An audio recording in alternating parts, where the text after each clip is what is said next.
Bill? Oh, No, there's no 29 to a when the second speaker. She's spoken for 20 minutes. So on the bill?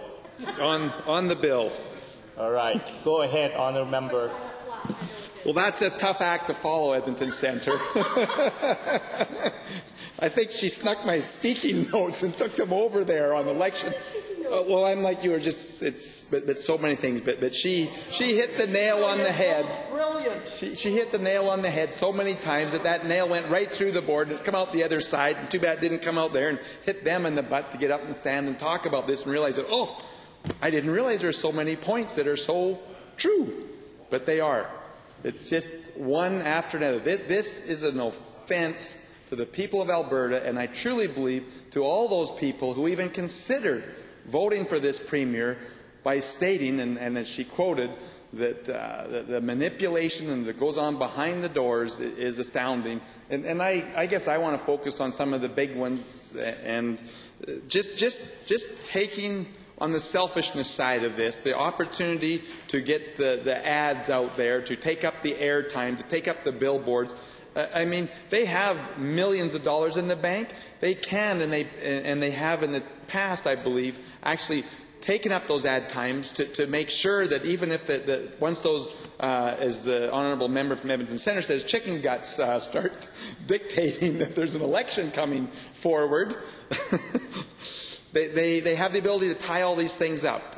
The unfair advantage is truly disappointing that one would think in the country like Canada, where the rule of law and integrity is so important, is just so disregarded when it comes to picking an election day. But let's look on just the tax side for the citizens. And again, the honourable member from Edmonton Centre just kept hitting that nail till it's gone right out of sight. All of the election workers here in the province, I mean, there's no thought for any of these individuals. The cost of tying up and trying to find places that are available when you know that it's March 31st of 2012, you go and you can make deals. I mean, what rule of law gives benefit to is certainty. Yeah. When you have certainty, you can carry on business. You can attract business. All of those things are critical to having a great society, and chaos drives all those things out. But it's great if you can be the one in the position of power and create chaos for others. It's wonderful. They don't even have the consideration for their own people, though, to tell them that this is the date we're going to do it. I mean, for myself, Mr. Speaker, it was a big decision. I took a leave of absence the first time on the 14th of July and campaigned through to November 22nd. The chicken guts were right, and off I went. I talked to my partners and says, look, I need to do this, but I don't know when it's going to be, and took the leave of absence. But the government could have easily waited till the next spring. And again, with that momentum you're trying to cover, it's extremely difficult. And all of these things are disappointing that the new premier wouldn't want to add certainty and credibility. I mean, if you want to talk about the Alberta way, it's the old saying, my word is my bond. There's no bond here. This is like a Greek bond. It's just on default. Why would you want to buy it? You know, the risk that you can sell it before it's not worth anything and leverage it out. It's just disappointing in so many levels that here is the one case where the premier could have so easily given a fixed election date. What adds insult to injury is the excuses. The excuses. Oh, we're thinking of the farmers. And not only will we tell you when the date is, we'll guarantee you great haying season. I mean, what absurdity to think that they're putting this forward for other people. So much for we want to attract good people to run, so we won't tell you when we're going to start the race. Good point.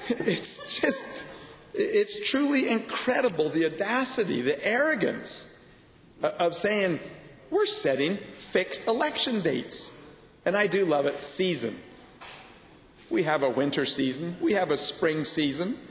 We have a summer season and a fall season. In Alberta, we now have 5 seasons, an election season.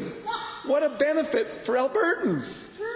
We now have a new Alberta advantage. We have 5 seasons in the year. What a blessing. Yes, I wonder if they're going to give us an extra holiday during that time so that we can go do a few things. Election day. You're going to make it a holiday?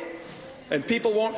I mean, that's another great example. There's lots of people that want to plan their holidays, and they plan it and leave, and then all of a sudden they miss an election.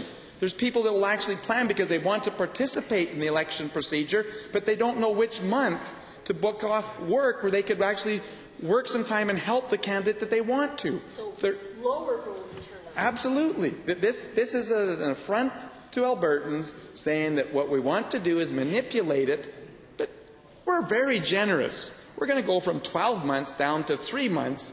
And I don't know whether it's generous, Mr. Speaker, or just arrogance, thinking that's all the time they need in order to accomplish, because they can tie up the billboards, they can tie up the radio ads, they can tie up any other the type of media that they want to reach out, those advertising, the office space. They know all these things. There's nothing in this bill that I can see that says we're doing this to try and engage Albertans and want them to participate in an election here in the province of Alberta. It's an insult to Albertans, and I cannot believe that with all of the flopping that this new Premier wants to do, why would you want to flop on a set election date? I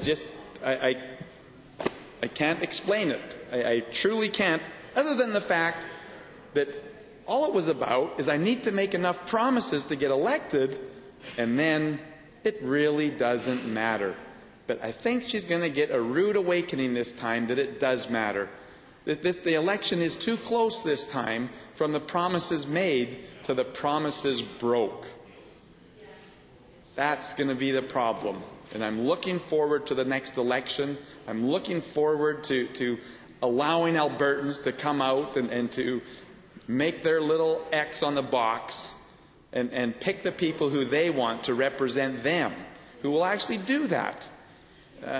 Very disappointed that it wasn't able to get a standing vote on the traffic amendment to see how many of these members that had such a robust discussion. Again, this open and democratic and free vote. Oh, look at that. What's that? Oh, no, I said that for everyone, a standing vote. Oh, yes, okay. I wanted to... The chair. Oh, yes. Thank you, Mr. Chair, for that. Getting me back on track. I said no. Takes 3. There's only 2 of us that were here. We don't have the... Did you have a standing vote to show that I wasn't here? If you should have called a standing vote there, sir. Honourable member. If the government house leader, Mr. Speaker, on the bill and to the chair. Was this on the $3 bill that this government wants to do it? Honourable member, you have the floor on the bill and to the chair. Thank you. Sometimes the temptations to respond to the government house leader are just too great when they have the arrogance to say that you're not here when there was no vote.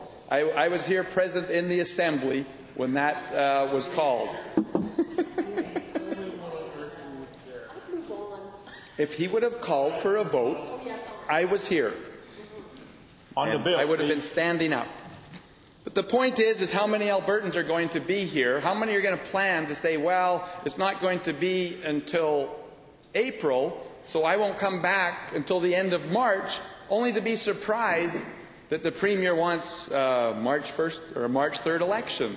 It's interesting, I remember the last go-around. I've been fairly active in wanting what I call better government, and believe that we can do much better. Many people believe that we're doing a wonderful job. I think that our potential to do better is immense. But I do remember back in January of 2008, Scott Hennig put out a little article. And again, the Premier at that time says, we're not going to have an election till the fall, till November of 2008. I was busy trying to help merge a few parties together. On the 19th of January, we came to an agreement, and the Alberta Alliance and the Wild Rose came together, one party. And that, honourable member from Edmonton Centre, I believe, was the impetus for this government to say, we need to go now. We don't want to give them any more time. And they called an election. And on top of that, they spent over $1 billion in that 30-month period, plus made contract agreements costing us over $6 billion to buy an election, in my opinion. And it was very crafty of them. I'll hand it to them. When they want to play politics, they're very good at it. I want though, to govern. I want to have a government that is focused on governing, not playing politics. Politics, for me, is divide and conquer. Politics is adding chaos. It's picking out issues. It's taking the emotion into it. Governing is taking rational decisions, having an open debate, putting it to committee, looking at the stats, and being able to know when that decision is going to be made. March 1st, April 1st, May 1st. Maybe we'll have a crisis and we'll just say, you know, we need to change this law, and they'll do that in a minute because the polls are up. And worse than that, there's been an economic crisis, and we better postpone this election. So, Mr. Speaker, not only is this an election season, a new bonus season for Albertans, the fact is just like their law that we have to have a balanced budget gets changed 15 minutes before their new deficit budget and saying that it's okay. And so we can't trust this government. We can't trust it on its bills. They bring it forward with the smoke and mirror and the grandeur of a wonderful new Alberta advantage when, in fact, there is no advantage except for the governing party, except for the Premier to be able to say, now's the day to shoot the gun and say we're starting tomorrow. And that's not right, Mr. Speaker. This bill should be withdrawn by the Premier. She should be just like she was when she says there'll be no fall sitting.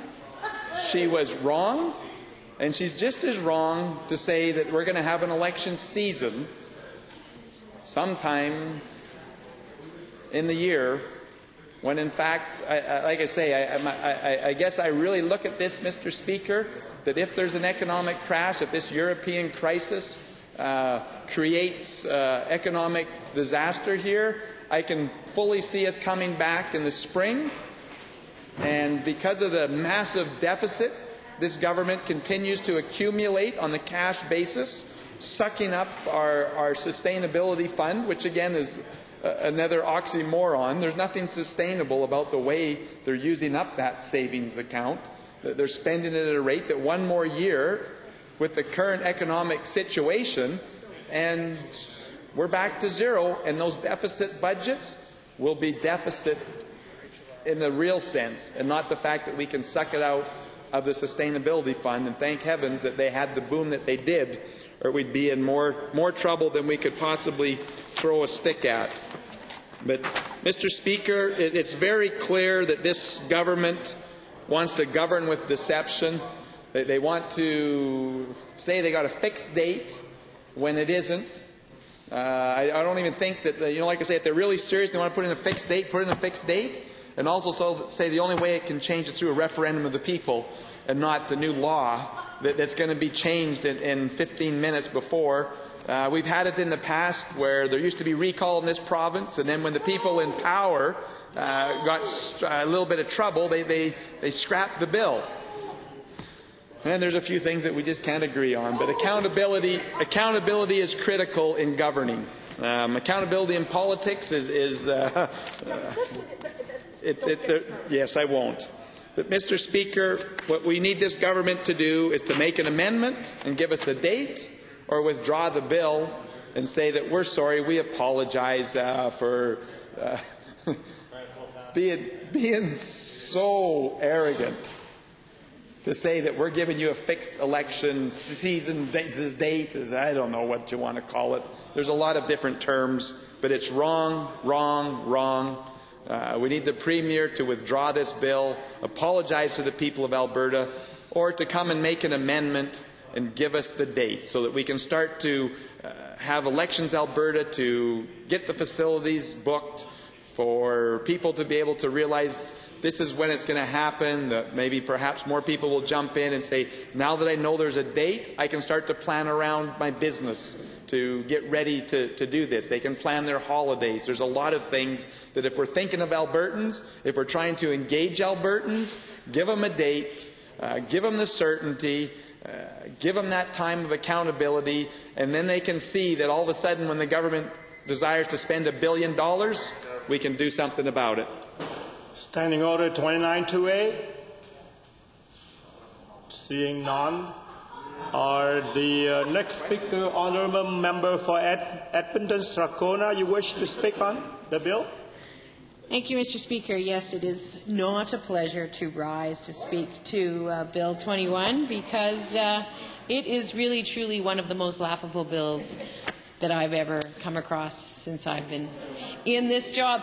I remember the meeting I was at when I first heard that this bill was coming forward, and I was inquiring about the date that would be included in it. And then when I first heard that, in fact, we were talking about a 90-day period, you know, silly me, I started laughing uproariously. I chuckled to myself off and on for about 24 hours.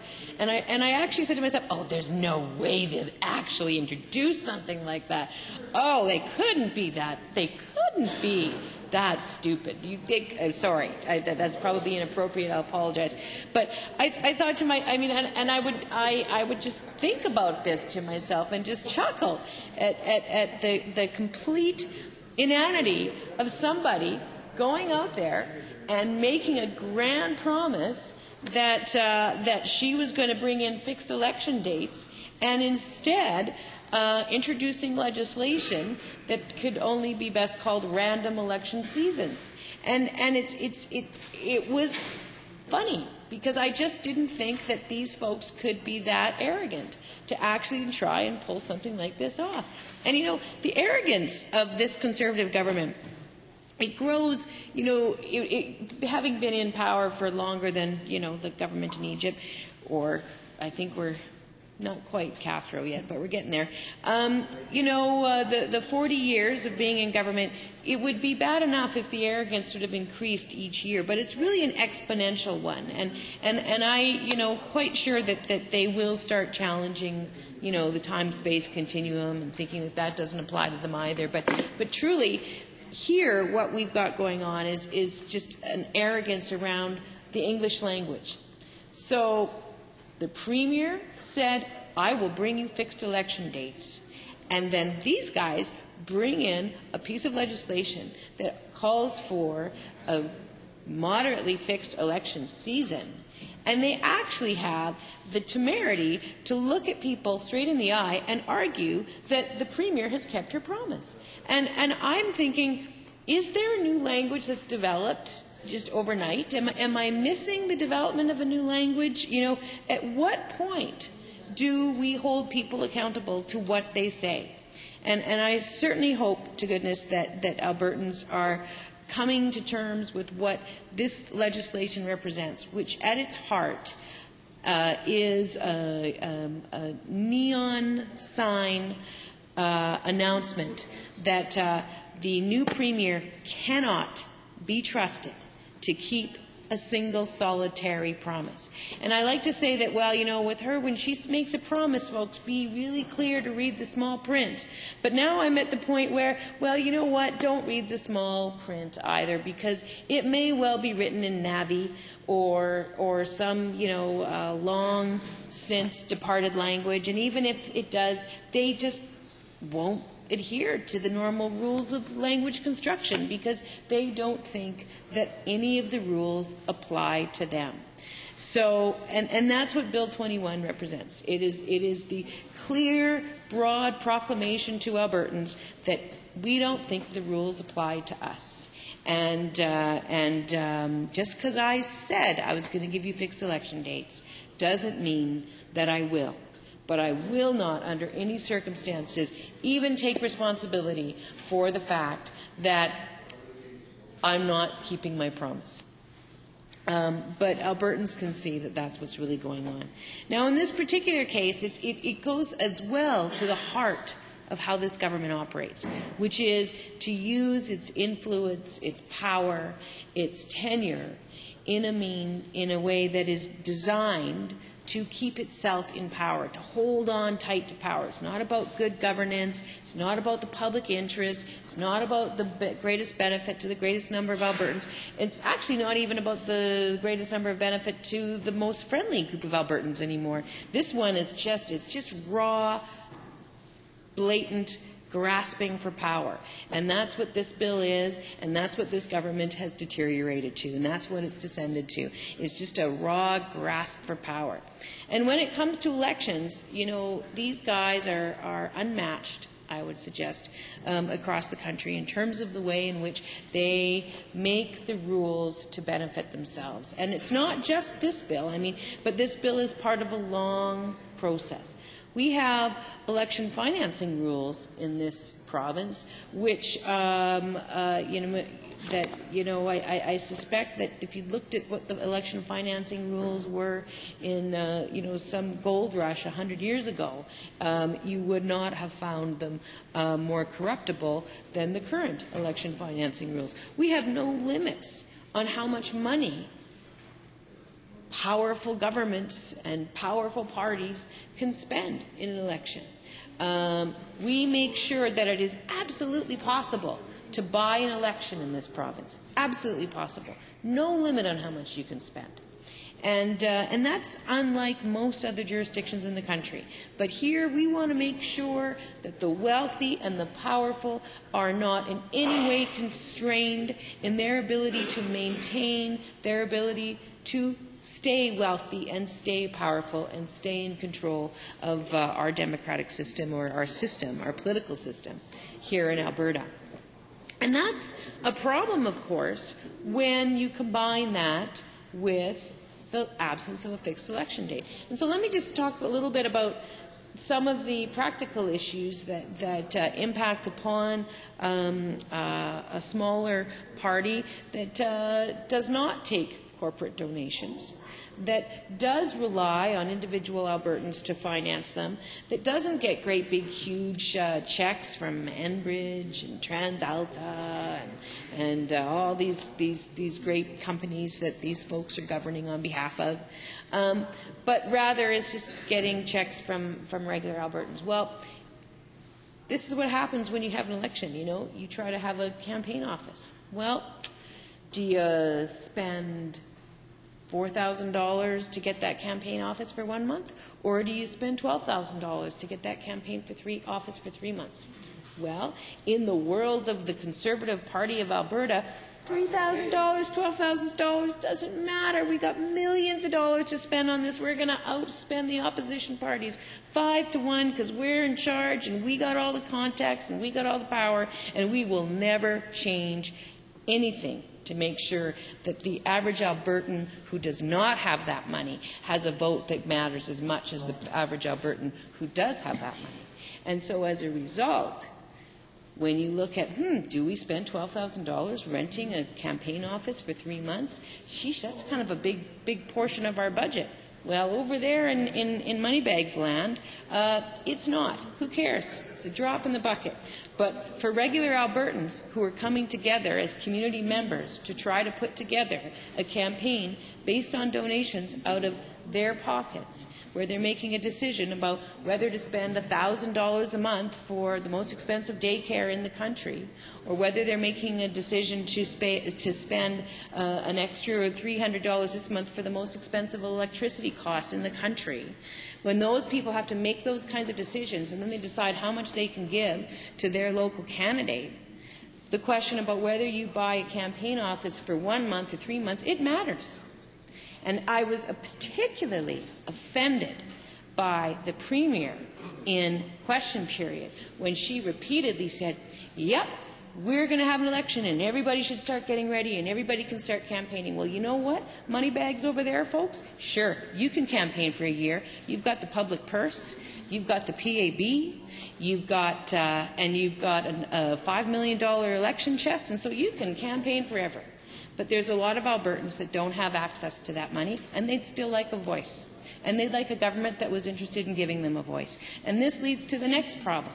Because, of course, we have a government here where we had a majority of members on a committee who happened to be members of this Conservative government, very intentionally select a chief electoral officer who made it very clear that he didn't believe that increasing the number of people who cast a ballot in this province was part of his job. And we have that same chief electoral officer who now tells us that landlords and condominium boards who are breaking the law and keeping families who live in apartments or condominiums off the voters list, that those people are not going to be prosecuted under the elections law. Why? Because it's not his job. Well, frankly, it is his job, and that's a whole discussion for another time. But yet again, this was a Conservative government that used their majority on that committee to make sure that someone who was absolutely not interested in letting the average Albertan have their say, cast their ballot, be part of our system, who absolutely doesn't see that as part of his job, that's who they put in charge of our electoral process. So it's just this bill is just a continuation of the same pattern. It's just a continuation of the same pattern. Whatever they can do to ensure that they stay in power, and it doesn't matter how disconnected it is from a promise, doesn't matter how disconnected it is from the English language, it doesn't matter how disconnected it is from the very clear record in other jurisdictions across the country that a fixed election date. And I was going to grab a dictionary just to read out. Does anyone here have a dictionary? It'd be interesting just to read out the dictionary definition of the word date, because I'm pretty sure it talks about a day, unless you're talking about taking someone out for coffee. And I wouldn't put it past the Premier to make that argument as well, if that helped her slide under the radar in terms of actually adhering to what she planned, or what she promised. But in fact, I think date, if we had a dictionary, it would tell you that date refers to a day. But yet that's not what we've got. And so what we have instead is a fixed election period of time within which the provincial government will, on the basis of its personal political interests, make a decision to capitalize and enhance its own electoral success. That's what we could call it. It's kind of long, but what the heck. That's another thing that we could call it. But this is just, it's really incredibly, I can't imagine how there aren't a few people over there that are embarrassed by this. I gotta think that when there was a discussion about this ridiculous piece of legislation, that, you know, when I first heard about it, I laughed. I know the member for Airdrie Chestermere. I could hear him laughing over the phone. I think he might have almost fallen out of his chair when he heard that this was the piece of legislation that was forthcoming. And I can't imagine that folks over on the other side didn't laugh. That there had to be some of you over there when you found out about this piece of legislation, rolled your eyes and started chuckling and saying, really? Is this really what we're going to do? Really? I mean, come on. There had to be. You had to know that it was just the most ridiculous idea to come out. I know that there's a bit of insight over there on in a few select little rare spots. I'm pretty sure there's some insight. I'm sure there's a few of you that. Yeah, there's a couple of you. Just a teeny bit of insight. There had to be some laughter around the ludicrousness of this. So anyway, so here we are in Alberta. Once again, unlike most other provinces in the country, we don't have a fixed election day. Interesting how municipalities are able to have a fixed election date every 3 years. Not every 4 years, but every 3 years. They have far fewer resources.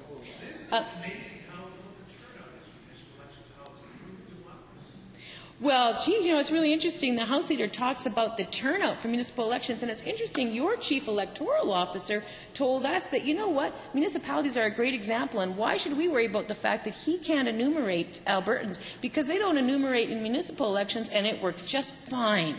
So, presumably, you guys don't have a problem with that, because that's your Chief Electoral Officer's view of municipal elections, and they work just fine. But the House Leader suggests that fixed election dates are the reason why municipal turnout are so low. Yet, strangely, they have fixed election dates in BC I can't quite hear what the House Leader is saying. I believe he's got an entertaining point there, but I can't quite hear him, unfortunately. But, you know, they do have fixed election dates in several other provinces, which have about 20% higher turnout than Alberta. So I think, actually, that letting people know when they can expect the election to occur actually probably increases turnout. And I do understand that this... I was kindly provided with a note from the member from Edmonton Mountain View, and it is a dictionary definition of the word date. And it's as follows: time stated in terms of day, month, and year, a specified day of the month. That is the dictionary definition for date. I really very much appreciate the member for Calgary Mountain View for providing all the members of this Assembly with that valuable piece of information. 29(2)A allows for 5 minutes. Comment, question, clarification. Honourable member for Calgary Glenmore. I'd like to thank the honourable member from Edmonton Strathmore and her Strathcona.